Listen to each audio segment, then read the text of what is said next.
Hey guys, it's Zach from Myshire Farm. I've got good news and bad news. The bad news is we had a death in the family, so Papa will not be able to be on this Sunday for the Q&A.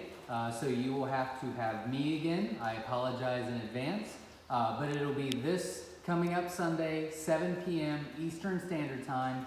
And unfortunately, I didn't have time to get stuff together, so we're going to do a general Q&A.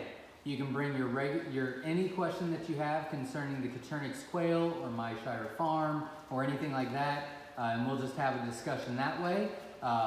Again, I'll see you at 7 p.m. Eastern Standard Time at the YouTube channel Myshire Farm.